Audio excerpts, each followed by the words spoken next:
तो स्वागत करते हैं आप सबका शो टाइम में और आज एक्सप्लेन कर रहे हैं टीन वुल्फ का सीजन 5 का एपिसोड नंबर 1। तो चलिए शुरू करते हैं। और गाइज अगर आपको टीन वुल्फ को छोड़कर कोई और सीरीज देखनी है तो जाके देख सकते हैं डीमन स्लेयर। गाइज पर्सनली मैं बताऊं मेरी फेवरेट एनिमे सीरीज है और वो मैंने एक्सप्लेन की हुई है चैनल पे, तो प्लीज जाके चेक कीजिए, आपको स्टोरी बहुत पसंद आने वाली है। और अब शुरू करते हैं इस एपिसोड में, जहां पर हमने पिछले सीजन में देखा लिडिया पता लगाने का ट्राई कर रही थी कि पैरिश कौन है, जो उसे अब तक पता नहीं लग पाया था। और यहाँ पर लियम को कंट्रोल करना सिखाने लग रहा है कोट, जिससे कि वो अपने आप पे कंट्रोल पा सके। ये सब देखा हमने पिछले सीजन में और इस सीजन में देखते हैं आगे होता है क्या कोट के साथ में और उसके दोस्तों के साथ में। जहां पर हम पहले सीन देख सकते हैं आइकन हाउस का, और आइकन हाउस के ऊपर एक कौआ आके बैठ चुका है जैसे कि कोई इवल सिंबलाइज कर रहा हो वो। और हम देखते हैं आइकन हाउस के अंदर लिडिया को एडमिट कराना पड़ गया है, जहां पर वो शावर ले रही थी और दो गार्ड्स उसे उसके रूम तक छोड़ने जाते हैं, जहां पर लिडिया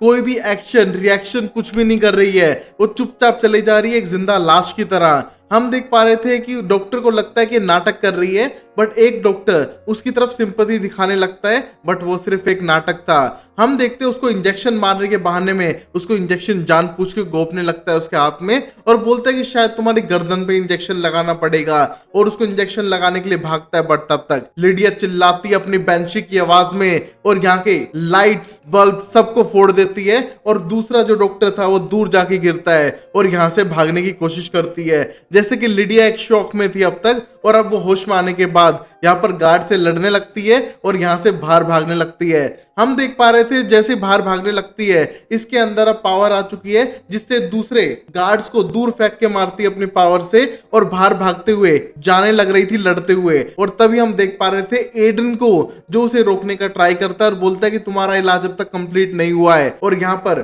दूसरे गार्ड उसे इलेक्ट्रिक शॉक मारते हैं टेजर से और उसे जमीन पे गिरा देते हैं, जहां पर लिडिया बेहोश होते हुए कहती है कि उसके दोस्तों को इन्फॉर्म करना पड़ेगा क्योंकि वो सब मरने वाले हैं। और यहाँ पर वो बेहोश हो चुकी थी।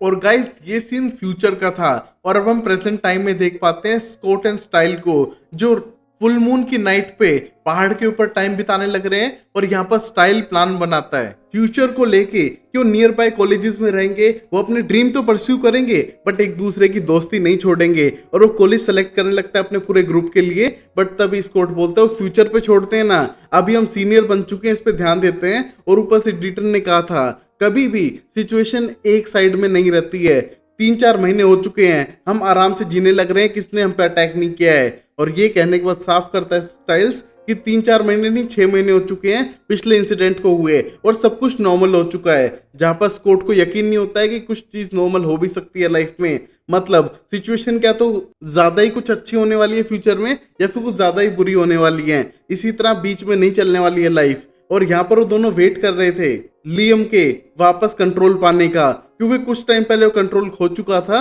और नंगू पुंगू वेयरवुल्फ बन के पूरे एरिया में घूम रहा था। तो इस वजह से इसको इस बार बांध के रखा है जिससे कि कंट्रोल करना पूरी तरीके से सीख जाए। और यहाँ पर लियम बोलता है कि लास्ट टाइम गलती हो गई और मुझे गर्मी लग रही थी इसलिए मैंने कपड़े उतार दिए थे, बट ऐसा इस बार नहीं होगा, मुझे कंट्रोल करना आ गया अपने ऊपर। और यहाँ पर लियम को खोल देते हैं जहां पर लियम के हाथों में खून लगा हुआ था, मतलब वो अभी भी कंट्रोल पूरी तरह से कर नहीं पा रहा है, बट वो ट्राई कर रहा है अपने आप को फुल मून पे कंट्रोल करने का। और अब ये तीनों घर की तरफ निकल जाते हैं जंगलों से, जहां पर आज रात को सारे सीनियर लोग जाने वाले थे स्कूल में, जहां पर लियम जानना चाहता है बट तभी स्टाइल उसे मना करता है सब पूछने के लिए क्योंकि वो सीनियर नहीं है। और यहाँ पर जाते हुए गाड़ी खराब होती है जिसको सही करने के लिए बाहर निकलते हैं स्कॉट एंड स्टाइल। और यहाँ पर डक्ट टेप से उसने पूरी कार को जोड़ा हुआ था क्योंकि लंबे टाइम से कार खराब चल रही है और यहाँ पर स्टाइल के पास पैसे नहीं है रिपेयर कराने को। और लियम नोटिस कर पाता है कि यहाँ बिजली गिरने लग रही है आसपास, मतलब तूफान आने वाला है। यहाँ पर उनके पास में एक बिजली गिरती है जिसको देख के स्टाइल डरने लगता है और गाड़ी अपने आप स्टार्ट हो जाती है। और ये देख के लियम साफ करता है कि जल्दी से घर पहुंचा दो मुझे, और वो वहां से निकल जाते हैं टाउन की तरफ वापस। और यहीं पर ये तूफान आ रहा था पूरे बीकन हिल्स के अंदर, जहां पर हम देख पाते हैं शेरिफ डिपार्टमेंट के अंदर भी ये बात पहुंच चुकी थी कि ड्रोम आने वाला है, तो यहाँ पर उनके जनरेटर्स ऑन करने पड़ेंगे और बैकअप ऑन करना पड़ेगा। और यही पैरिश जानना चाहता है शेरिफ से वो उसे क्यों फ्रंट लाइन पे नहीं भेज रहे हैं, कहीं भी कोई ड्यूटी करने के लिए नहीं भेज रहे हैं, सिर्फ गार्ड की ड्यूटी ट्रैफिक पुलिस वाली ड्यूटी क्यों पकड़ाने लग रहे हैं, उसे ये सब नहीं कर रहे हैं, उसे कुछ रियल एक्शन चाहिए। और यहाँ पर वो ट्रस्ट नहीं करते हैं क्या उस पे, पर शेरिफ बोलता है कि तुम कुछ टाइम के लिए रिलैक्स करो तो ज्यादा बेटर है। और यहाँ पर चलो एक कंप्लेन आई है, तुम इसको सोल्व करो। यहाँ पर पड़ोस में घर से आवाजें आने लग रही हैं, तुम जाके चेक करके आ जाओ। और ये देख के पैरिस को बहुत गुस्सा आता है, क्योंकि पिछले 6 महीने से शेरिफ उसे कोई भी मेन ड्यूटी नहीं दे रहे हैं, जस्ट गार्ड की या फिर ट्रैफिक पुलिस की ड्यूटीज उसको पकड़ाने लग रहे थे। और शेरिफ इसलिए कर रहे हैं क्योंकि कहीं ना कहीं उन्हें लगता है कि पेरिस को कोई हार्म होगा। और वहीं पेरिस गुस्से में वो कंप्लेन को लेके चला जाता है और वो देख पाता है बेसमेंट के अंदर, उस खंडर घर के अंदर बेसमेंट में से आवाजें आने लग रही थी और दीवार के अंदर से ब्लैक कलर का लिक्विड निकलने लगता है। और ये देख के उसे कुछ अजीब लगने लगता है, बट तभी दीवार तोड़ के एक वेयरवुल्फ उस पर अटैक करता है। वो पेरिस को पंजे मार चुका था, बट यहाँ पर पेरिस नहीं मरा था और उसकी आंखें चमकने लगी थी। और ये देख के वेयरवुल्फ बोलता है, डेप्यूटी तुम वेयरवुल्फ तो नहीं हो, बट कुछ तो हो जो सुपरनैचुरल है और कुछ अलग। और हम देख पा रहे थे उसे मारने लगता है और पूछता है उससे कि अगर वो स्कॉट मैकॉल के बारे में बताएगा तो शायद उसे छोड़ दे। और यहाँ पर पेरिस समझ चुका था कि स्कॉट मैकॉल को हार्म कर सकता है, इसलिए बोलता है कि मैं उसे नहीं जानता हूँ। और तब ये वेयरवुल्फ उसे पंजा मार के वहां से भाग जाता है, जहां पर पेरिस बेहोश हो चुका है। और यहाँ कीरा भी जाने के लिए प्लान करती है, जो सीधा एयरपोर्ट से वहां पर आ रही थी, बट ट्रैफिक जैम की वजह से वहां पर फंस चुकी थी। और यहाँ पर फोन के सिग्नल भी नहीं आ रहे तूफान की वजह से। और यहाँ पर उसको एक लड़का बोलता है कि सिग्नल नहीं आ रहा है, और उसकी तरफ स्माइल करते हुए अपने फोन को देखते हुए गाड़ी में वापस बैठ जाती है, क्योंकि वो उसे जानती नहीं थी तो बात बिल्कुल नहीं करना चाहती है। यहाँ पर हम देखते हैं फोन चलाने का ट्राई कर रही थी बार बार, बट उसका फोन नहीं लग रहा है और उसे लगता है पैदल जाना चाहिए, क्योंकि उसको उस रात को वहां पर पहुंचना है स्कूल के अंदर। बट तभी बारिश शुरू हो जाती है और वो यहाँ पर भीड़ में अटक चुकी थी, जहां पर वो स्कूल में टाइम पे नहीं पहुंच पाएगी। और उसे टेंशन थी कि उसके दोस्त पहुंच गए तो उसको कहीं ना कहीं मिस जरूर करेंगे। और वही हम देखते हैं मलिसा को, जो घर पर कोर्ट का वेट कर रही थी और अपने जॉब पे जाने की तैयारी, जहां पर वो देखती है घर में खाना भी नहीं है और उसके पास इतने पैसे नहीं है जो दे सके। तो स्कॉट को चिल्लाते हुए बोलती है कि तुम अपने आप से कुछ खरीद के खा लेना, मैं पैसे बाद में दे दूंगी। और ये कह के वहां से जाने लगती है और वहां पर वो वेयरवुल्फ वेट कर रहा था। हम देखते उसके पंजे कुछ ज्यादा ही पड़े हैं जो नॉर्मल नहीं थे, एक वेयरवुल्फ की तरह। और वो घर में चुपचाप स्कॉट का वेट कर रहा था। बट तभी याद आता है मलिसा को, हाँ आज तो सीनियर स्क्रब नाइट है ना, वो घर पे कैसे होगा, रात को तो उसे स्कूल में जाना है। और ये स्लिप पे छोड़ के गया था स्कॉट। और ये देखने के बाद वहां से जाने लगती है, बट तभी वो वेयरवुल्फ बाहर आता है और उस स्लिप को पढ़ के समझ जाता है कि उसको स्कॉट को मारने के लिए स्कूल के अंदर जाना होगा। और वो भी पीछे जाने लगता है स्कूल के अंदर स्कॉट को मारने के लिए। और अब हम लियम को देख पाते हैं हॉस्पिटल के अंदर, जहाँ पर स्कॉट उसके साथ आ चुका है और यहाँ पर लियम के डैड का कोई ऑपरेशन होना था। बट हम देखते हैं लियम यहाँ स्कॉट के साथ जाना चाहता है, बट स्कॉट साफ करता है कि उसके साथ जाने में उसका कोई फायदा नहीं है, उसे यहाँ पर रुकना चाहिए। और ऊपर से वो अपने आप पे कंट्रोल नहीं कर पा रहा है, जहाँ पर उसके हाथ पे अभी भी खून लगा हुआ था। और ये देख के स्कॉट बोलता है, इट्स ओके, तुमसे कंट्रोल नहीं हो रहा है, क्योंकि तुम अपनी एज के हिसाब से सबसे स्ट्रॉन्गेस्ट हो हम में से, तो तुम्हें थोड़ी कंट्रोल करने में प्रॉब्लम होगी। और डेरिक ने मुझे पहले ही बताया था। और डेरिक किसी के बारे में बोलता है तो कहीं ना कहीं श्योरिटी उस बात की होती है। तो तुम स्ट्रॉन्गेस्ट हो तो तुम्हें यहीं पर रुकना चाहिए और तुम्हें धीरे धीरे कंट्रोल सीखना चाहिए। और ये कहने के बाद सीधा जाने लगता है हॉस्पिटल से बाहर। बट तभी उसे मिल जाता है स्टाइल्स, जहां पर वो उसका वेट कर रहा था और बोलता है कि अब तक कीरा नहीं आई है और वो लेट कैसे हो सकती है, उसे तो एयरपोर्ट से आना था ना। और यहाँ पर स्कॉट ने जाते समय बोल दिया था कीरा से कि अपनी लाइफ को एंजॉय कर सकती है अगर वो न्यूयॉर्क जा रही है तो। और स्टाइल बोलता है इसका बहुत सारे मतलब बन सकते हैं और तुम ऐसा नहीं कहना चाहिए था, कोई उसका नया बॉयफ्रेंड हो गया हो तो। बट हम देखते हैं कीरा का ऐसा कोई केस नहीं था। और यहाँ पर हॉस्पिटल के अंदर कई सारे पेशेंट आ रहे थे एक एक्सीडेंट प्लेस से, जो 115 रोड पे हो रही थी। और वही एक रोड है जो एयरपोर्ट से बीकन हिल्स की तरफ आता है। और वो समझ पा रहे थे कि वहां पर ट्रैफिक जैम है, इसी वजह से कीरा अब तक नहीं आ पाई है। और यहाँ पर स्कॉट जाएगा कीरा को स्पेशली लेने के लिए, क्योंकि उस रात को वो सीनियर स्क्राइब के लिए स्कूल में जाने वाले हैं। और यहाँ पर वो कीरा को भी इसमें शामिल करना चाहते हैं, जहाँ पर यहाँ से स्कॉट जा चुका था और पुलिस स्टेशन के अंदर एक लड़की को लेकर आ चुके थे, जिसका नाम शायद डोनोवन है। हम देखते हैं उसने कई सारे मिस्टेक कर रखी थी पहले भी, और यहाँ पर उसने गन वन रख रखी थी अपने पास में, जो पकड़ा गया था। और इस बार शेरिफ उसे माफ नहीं करने वाले थे और उसे सीधा जेल में डालने के लिए कहते हैं। और ये देख के उस डोनोवन को गुस्सा आने लगता है और चिल्लाने लगता है शेरिफ पे कि उसे वो छोड़ेगा नहीं। और यहाँ पर हम देखते हैं शेरिफ को टेंशन थी कि पेरिस अब तक क्यों नहीं आया है, यहाँ पर तूफान आने लग रहा है और वो कहाँ चला गया है। और यहाँ पर हम देख पा रहे थे कि पेरिस तो फंसा हुआ था उसी घर के अंदर बेहोशी की हालत में। और यहाँ पर हम देखते हैं पेरिस ने इंफॉर्मेशन दे दी थी पुलिस स्टेशन में कि उसकी हालत खराब है, बट उसे दिखने लग रही थी लिडिया हेलुसिनेशन में। बट तभी हम देख पा रहे थे कि वहां तक पहुंच चुके थे शेरिफ और उसको वहां से निकाल के सीधा हॉस्पिटल लेके जाते हैं। और उसके घाव को देखकर मलिसा बोलती है ये तो नॉर्मल नहीं है, जैसे कि किसी वेयरवुल्फ ने मारे हों, बट ये उससे ज्यादा गहरे हैं। बट तभी उठ खड़ा होता है पैरिश और बोलते हैं स्कॉट, स्कॉट की जान खतरे में है। और यहाँ पर हम देखते हैं स्कॉट को ही, जो घर से जाने की तैयारी कर रहा था कीरा को लेने के लिए,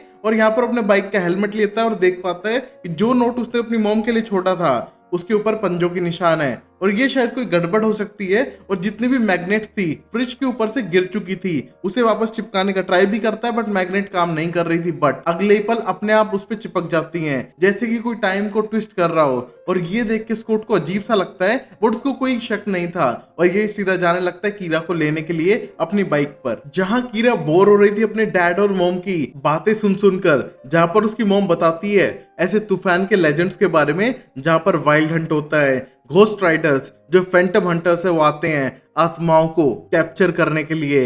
और वो सारी बातें सुन के कीरा को कोई इंटरेस्ट नहीं आ रहा था उन बातों में। और तभी उसकी मॉम बताती है कि वो बहुत भयानक होते हैं, उनकी लाल आंखें, घोड़े पे सवार हंटर लिए लोगों की आत्माओं को खींचते हुए आते हैं। बट तभी हम देखते हैं आवाज सुनाई देती है कीरा को स्कॉट की बाइक की, और तभी गाड़ी के बाहर निकल के देख पाती है स्कॉट को। और यहाँ पर ये बारिश में अब किसिंग करना शुरू कर देते हैं, क्योंकि गाइस हर सीरीज में जहाँ किस नहीं हुई वो अमेरिकन सीरीज कैसी, जहाँ पर ये बहुत ज्यादा इंटीमेट हो रहे थे रोड के ऊपर, वो भी बारिश में। और अब यही पैरिस बताने लगता है उस वेयरवुल्फ के बारे में, और बोलता है कि उसके पंजे स्कॉट से डबल बड़े थे, वो चमकने लग रहे थे, और जब उसने मुझे मारा उससे और लगभग मेरे अंदर की पावर खींचता हुआ जा रहा था, जैसे को मेरी जान ही निकाल लेगा।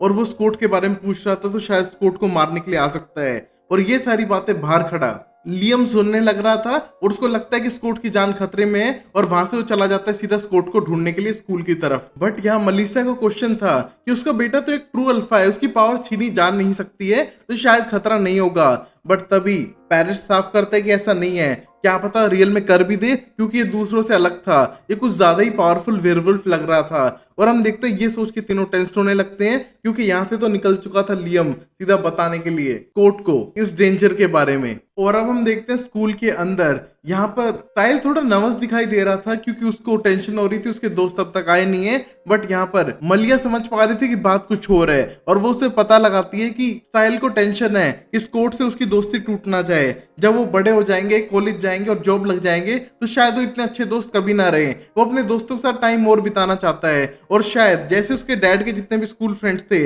अब वो शायद बात भी नहीं करते हैं। मैं नहीं चाहता स्कॉट और मेरे बीच में ऐसा हो, मैं उसका दोस्त हमेशा था और हमेशा रहना चाहता हूँ, और मैं चाहता था कि आज की नाइट तो हम एक साथ एंजॉय करें। और यहाँ पर वो थोड़ा इमोशनल दिखाई दे रहा था। बट तभी वहां पर लियम पहुंचता है, और यहाँ पर मलिया किसी को इतनी तेजी से आके देख धक्का मारती है लियम को। बट लियम बोलता है मैं तुम्हें अटैक करने नहीं आ रहा हूँ, मैं तुम्हें बताने के लिए आया हूँ कि यहाँ पर स्कॉट पे अटैक हो सकता है, एक वेयरवुल्फ आ चुका है। और यहाँ पर हम देखते हैं सब लोग उसको हेल्प करने के लिए ढूंढने लगते हैं, जहां पर इस मोमेंट पे स्कॉट स्कूल के अंदर तो आ चुका है, बट वो कुछ किसी मोमेंट बिताने लग रहा है कीरा के साथ में। बट तभी हम देख पाते हैं उसी वेयरवुल्फ को जो सीधा अटैक करता है स्कॉट के ऊपर, जहां पर स्कॉट लड़ने का भी ट्राई करता है। और यहाँ पर कीरा अपनी बेल्ट से अपनी तलवार बनाती है और वहां पर लड़ना शुरू करती है। बट ये वेयरवुल्फ कुछ ज्यादा ही ताकतवर था, और यहाँ पर वेयरवुल्फ बोलता है तुम स्कॉट मैकॉली हो ना, जो स्ट्रॉन्गेस्ट में से स्ट्रॉन्गेस्ट है, जिसने डकेलियन को हराया है, आर्जेंट फैमिली को तबाह किया है, बट मुझे तुम्हारे अंदर ताकत दिखती नहीं है। और यहाँ पर मारने लगता है स्कॉट को, बट स्कॉट भी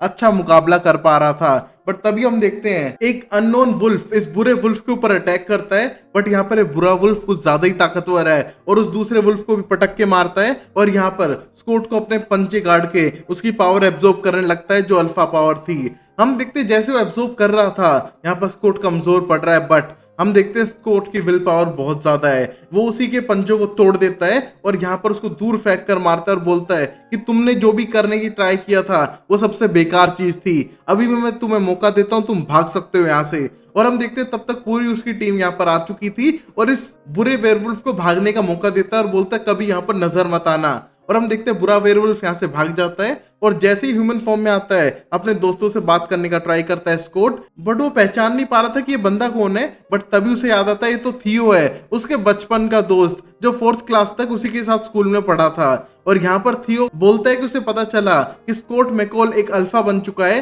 तो मैं डायरेक्टली आ चुका हूँ सीधा बीकन हिल्स में उसे ज्वाइन करने के लिए और उसका पैक ज्वाइन करने के लिए। और ये देख के स्कॉट को थोड़ी हैरानी होती है कि इतने लंबे टाइम से वो अल्फा बन चुका है, बट अभी क्यों थियो आया, और थियो से उसकी इतनी अच्छी दोस्ती थी भी नहीं, जस्ट क्लासमेट टाइप थे, और उसके लिए वो यहाँ पर इसका पैक ज्वाइन करने के लिए आए तो शायद कोई गड़बड़ ना हो। बट हम देखते सब लोग खुश थे कि बुरा वेयरवुल्फ भाग चुका है और वो अब शायद वापस कभी ना आए। और अब ये सब दोस्त स्कूल के अंदर आने लगते हैं और यहाँ पर स्टाइल बोलता है कि थियो पे यकीन नहीं करना चाहिए, और स्कॉट पहले से ही नहीं कर रहा था। और यहाँ पर स्कूल के अंदर आने के बाद लिडिया से मिलते हैं जो उनका वेट कर रही थी, और बोलते हैं कि हमको अपने नाम लिखने हैं ना, तो जल्दी चलो तुम लेट हो चुके हो। और यहाँ हम देखते हैं मलिया का रिजल्ट आ चुका था और वो पास हो चुकी है, तो मतलब वो भी एक सीनियर है, क्योंकि मलिया को लगा था कि शायद एक दो सब्जेक्ट में फेल हो जाए, बट ऐसा नहीं हुआ था। और ये देख के वो बहुत ज्यादा खुश है। और ये सब जाते हैं लाइब्रेरी में बुक्स को हटा के अपने इनिशियल 2 नाम के वर्ड्स लिखने लगते हैं, जहां पर सब लोग नॉर्मली अपना नाम लिख रहे थे, बट यहाँ पर मलिया हेल्स लिखने के बदले मलिया टेट्स के लिए एम्प्टी लिखती है, जहां पर वो अपने स्टेप फादर पे ज्यादा प्राउड है ना कि हेल फैमिली पे।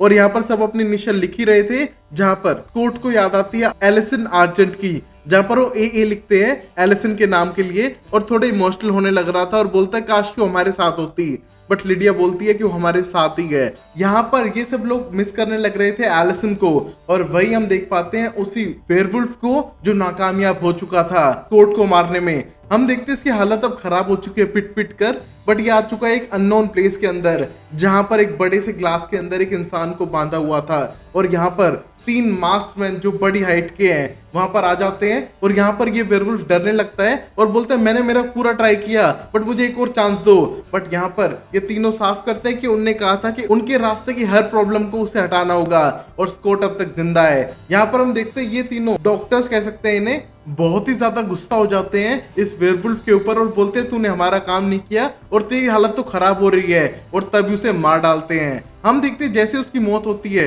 उसके अंदर से क्रो बाहर निकलने लगते हैं और हवा में उड़ने लगते हैं, जिसका रेफरेंस मैंने वीडियो के स्टार्टिंग में भी दिया था कि आइकन हाउस के ऊपर कौवा बैठा हुआ था। और यहाँ पर ये सब इसकी बॉडी के अंदर से निकलने लग रहे थे, और ये किसी तरह के डॉक्टर्स हैं जो स्कॉट को मारने के लिए ये वेयरवुल्फ भेजने लग रहे थे। और अब हम एंडिंग में देख पाते हैं लिडिया को, जो ये सारे इवेंट्स बताने लग रही थी एडन को, और तो तभी समझ पाती है एडन नहीं है, क्योंकि एडन तो मर चुका है, ये उसकी हेलुसिनेशन है। और वो आइकन हाउस के अंदर एडमिट थी, जहां पर एक डॉक्टर उससे पूछने लग रहा है कि तुम्हारे दोस्तों के साथ क्या हुआ, जहां पर वो विजन्स देख पा रही थी स्कॉट लड़ने लग रहा है शायद किसी बेटा से, शायद उसी के खुद के ग्रुप का। और यहाँ पर उसको दिखाई देने लग रहे थे सारे बुरे इवेंट्स, जहां पर शेरिफ को थप्पड़ मारी है मलीसा, और पेरिस आग के अंदर है, और बाकी सारे बुरे इवेंट्स जैसे कि कुछ बुरा होने वाला है फ्यूचर में। और यहाँ पर हम देख पा रहे थे पास्ट के इवेंट्स बहुत ही अच्छे जा रहे थे, बट फ्यूचर में कुछ तो गड़बड़ होने वाली है जो आगे वाले एपिसोड्स में पता चलेगा। और यहाँ पर वो देख पाते हैं कि स्टाइल का एक्सीडेंट हो चुका है, और ये सारी इवेंट याद करते हुए लिडिया बोलती है उसे और कुछ याद नहीं है। बट तभी डॉक्टर बोलता है कि अगर उसके दिमाग के अंदर वो होल कर देगा तो शायद उसकी मेमोरीज वापस ला सके। और यहाँ पर उसके सर के अंदर होल करने के लिए मशीन ऑन करता है, और यहीं पर एपिसोड खत्म होता है, जहां पर लिडिया फ्यूचर में बहुत बुरी तरह से घबराई हुई है और शायद लगभग पागल होने वाली है, जो भी सिचुएशन उसके दोस्तों के साथ हुई है उन सबको देखकर। और यहीं पर एपिसोड खत्म होता है। तो प्लीज सीजन 5 की स्टार्टिंग हो चुकी है, तो धमाकेदार स्टार्टिंग के साथ धमाकेदार लाइक भी हो जाने चाहिए वीडियो पे। ज्यादा से ज्यादा लाइक करो, चैनल को सब्सक्राइब करो और देखते रहो शो टाइम अमेजिंग सीरीज के लिए। तब तक के लिए टेक केयर, बाय बाय, सायोनारा एंड टाटा।